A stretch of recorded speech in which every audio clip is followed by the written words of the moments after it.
Hello दोस्तों, इस video में देखेंगे कि कक्षा 8 हिंदी ये हमारा पाठ 15 जो दिया है कि मनुष्य को खोज निकालो। क्या है? तो मनुष्य को खोज निकालो। तो चलिए इस पाठ में जितने भी प्रश्न पूछे गए हैं सभी को एक एक करके हम लोग सोल्व करेंगे। ठीक है? तो यहाँ पर आप सब देखते हैं कि अभ्यास सबसे पहले दिया है कि पाठ से इसके आगे जो भी दिया होगा ऑल क्वेश्चन सोल्व। कहा प्रश्न क्रमांक 1 कि मूल व्यक्ति को कवि ने कहाँ से खोज निकालने को कहा है। मूल व्यक्ति को कवि ने कहाँ से, तो लिख सकते हैं यहाँ पर मूल व्यक्ति को कवि ने विभिन्न वर्गों में बटे हुए मनुष्यों में से कवि सच्चे मनुष्य की खोज करना चाह रहा है। वे मनुष्य ऐसे हो जो धर्म जाति देश भाषा आदि के भेद से ऊपर उठे हो। कैसा? ये सबसे ऊपर उठे हो उसी को मूल व्यक्ति को कवि खोज कर कहा लाने के लिए। अब कि कवि ने मानव समाज में फैली किन किन विविधताओं का उल्लेख किया है। कवि जो है तो लिखना कि कवि ने कवि ने मानव समाज में फैली जाति वर्ण संस्कृति समाजगत विविधताओं का उल्लेख किया है। मतलब इसमें क्या वो उल्लेख किए। ठीक है? कवि ने मानव समाज में फैली किन किन विविधताओं का उल्लेख किया, बस इन्हीं का वो उल्लेख किए हैं। अब प्रश्न क्रमांक 3 में दिया है कि मूल व्यक्ति से कवि का क्या तात्पर्य। मूल व्यक्ति से तो लिखना है कि मूल व्यक्ति से कवि का तात्पर्य मानवता से। किससे है? तो मानवता से।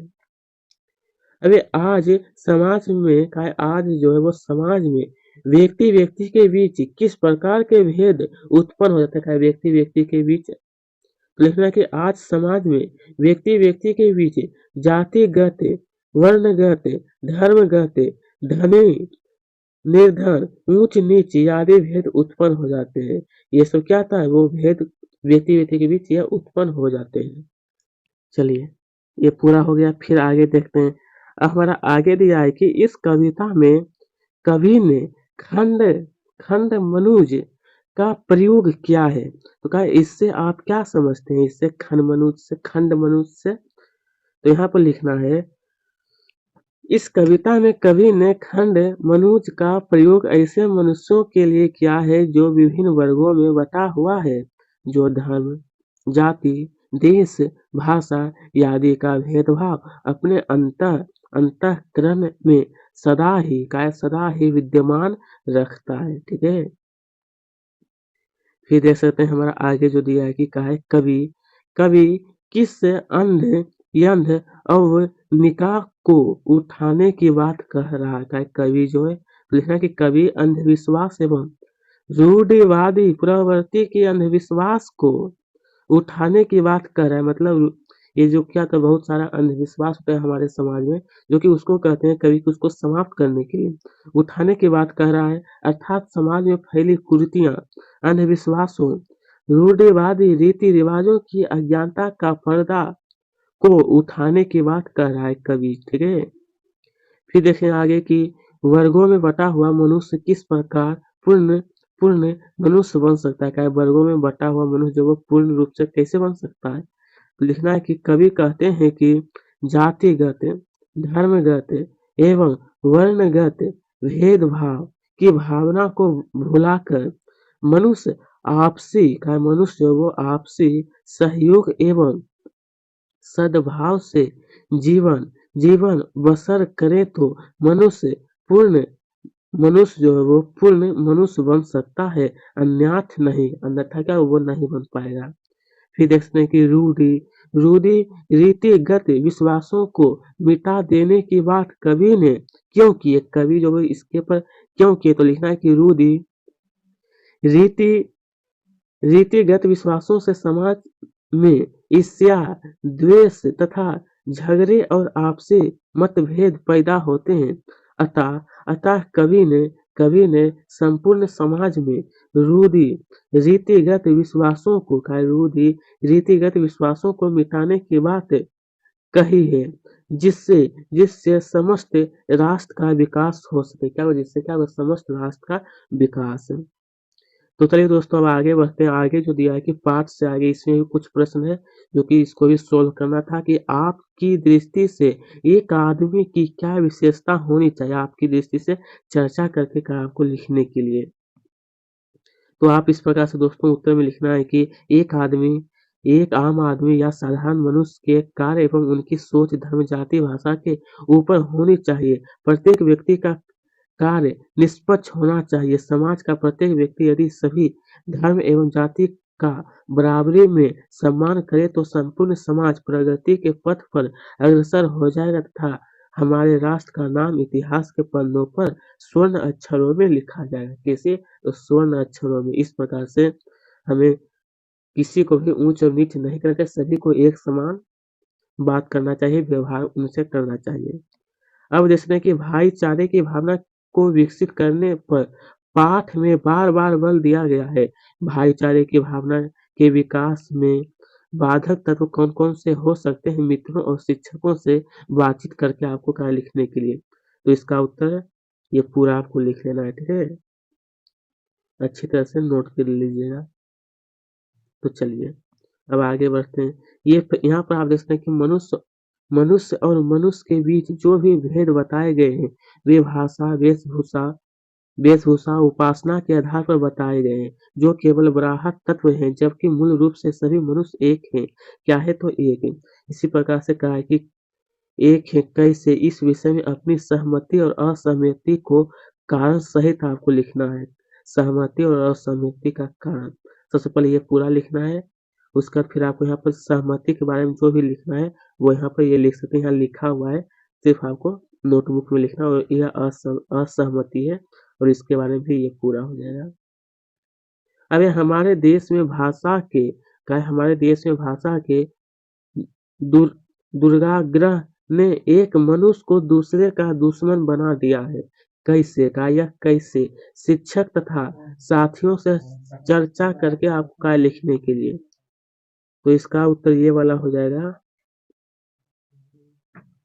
ये पूरा, ठीक है? कि यहाँ पर देख रहे हैं कि भाषागत राजनीति के चलते ही देश के प्रत्येक राज्य द्वारा अपनी भाषा को विशेष महत्व दिया जाने लगा है। इसी प्रकार से ये पूरा हो जाएगा।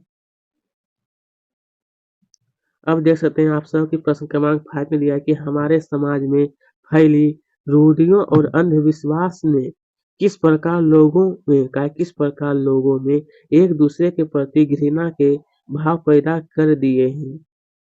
फिर देख सकते हैं आगे दिया है कि स्वयं स्वयं के अनुभव के आधार पर उदाहरण के माध्यम से अपनी बात को कायम रखने के लिए अपनी बात को रखना है। तो आप इस प्रकार से लिख सकते हैं, इसका उत्तर ये हो जाएगा। उसके बाद क्या करना है आपको, एक पैराग्राफ चेंज करना, मतलब एक लाइन छोड़ करके फिर आपको नीचे में लिखना होगा। नीचे में फिर आपको लिखना होगा।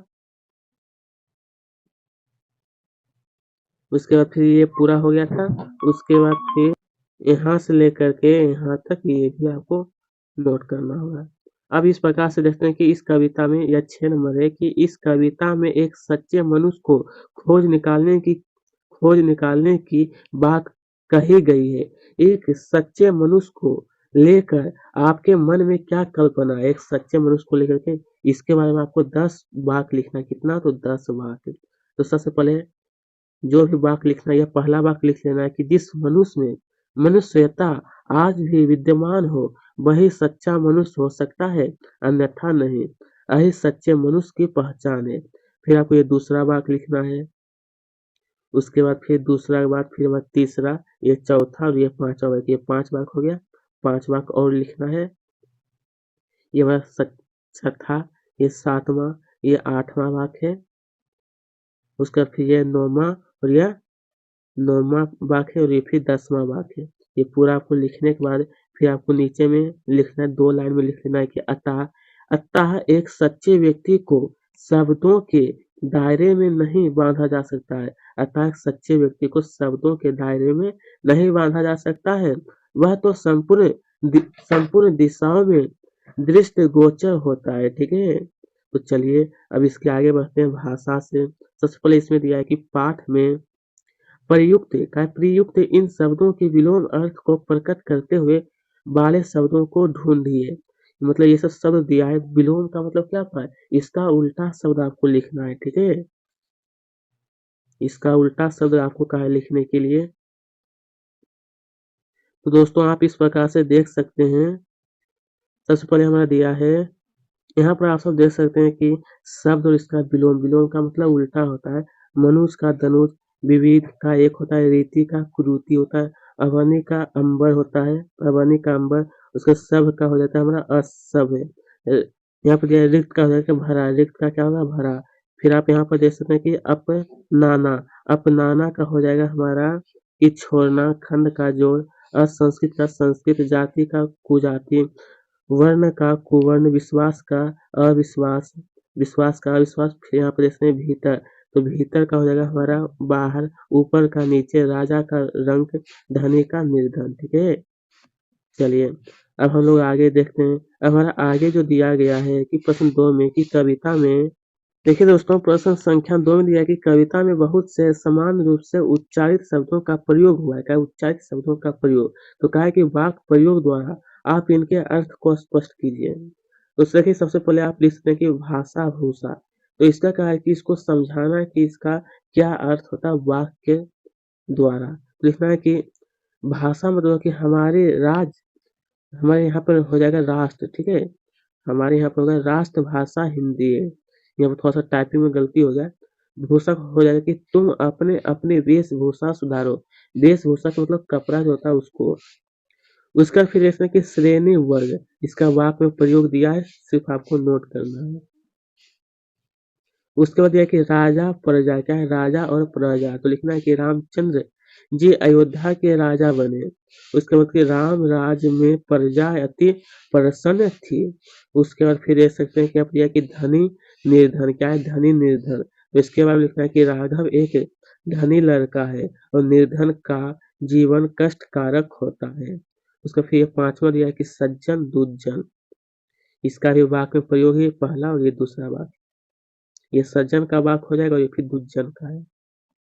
चलिए प्रश्न क्रमांक 3 दिया है कि निम्नलिखित के दो दो समानार्थी शब्द लिखिए। समानार्थी का मतलब होता है मेरे दोस्त, समानार्थी का मतलब क्या होता है? पर्यायवाची होता है। उसी तरह का शब्द और लिखना है, क्योंकि यहाँ पर कुछ शब्द दिया है इसी को लिखना है। तो यहाँ पर आप सब देख सकते हैं इसका, इस प्रकार से आपको लिखना है कि ये शब्द दिया और ये समानार्थी शब्द दिया है। भव का संसार जगत, धनी का हो जाएगा कि धनवान, पूंजीपति, मानव का मनुष्य और मनु, खोजाना का ढूंढना और तलाशना, राजा का हो जाएगा कि नरेशा और नृप, निर्धन का गरीब और धनहीन। उसके बाद फिर दो ठोर दिया है, दो ठोर, अभिनी का धरती जमीन और अखिल का सभी और महत्वपूर्ण हो जाएगा। तो चलिए प्रश्न क्रमांक 4 में देखते हैं क्या दिया है। दिया है कि भाषा भूषा एक समासिक शब्द है। कैसा है? तो समासिक शब्द है जिसके दोनों शब्द संज्ञा है, बीच में और का लोप है। इस प्रकार के और 4 शब्द कविता से छाट कर लिखना है। 4 शब्द और आपको लिखना है। तो यहाँ पर आप सब देख सकते हैं कि देश राष्ट्र, इसका मतलब कि देश और राष्ट्र, मतलब यहाँ पर जो आप यहाँ पर बीच में जो एक रेखा जो दिया उसको, रेखा जो दिया ना उसका मतलब था और, क्या होता है उसका अर्थ? और होता है, ठीक है? रूढ़ि रीतिगत का कि रूढ़ि और रीतिगत, अंध अवनि का कि अंध और अवनिका, भाषा भूषा को लेकर भाषा और भूषा, राजा प्रजा को लेकर राजा और प्रजा, धनी निर्धन का हो जाएगा कि धनी और निर्धन। उसके बाद फिर दिया है कि सज्जन और दुज्जन का हो जाएगा कि सज्जन और दुज्जन, मनुष्य, इसका कि मनुष्य खंड, मनुष्य खंड और मनुष्य सब और संस्कृत सब और संस्कृत हो जाएगा, ठीक है? चलिए प्रश्न क्रमांक 5 में दिया कि इन शब्दों को, मेरे दोस्त कहा है कि इन शब्दों को शब्दकोश में दिए गए क्रम के अनुसार लिखिए इन शब्दों को। तो आप इस प्रकार से देख सकते हैं, आपको लिख लेना है। ये सब देख सकते हैं। प्रश्न क्रमांक 6 दिया है, ये जो दिया है इसका अर्थ आपको लिखना है। इन इस प्रकार कीजिए कि इनका अर्थ स्पष्ट हो और वाक्य में भी प्रयोग करना है।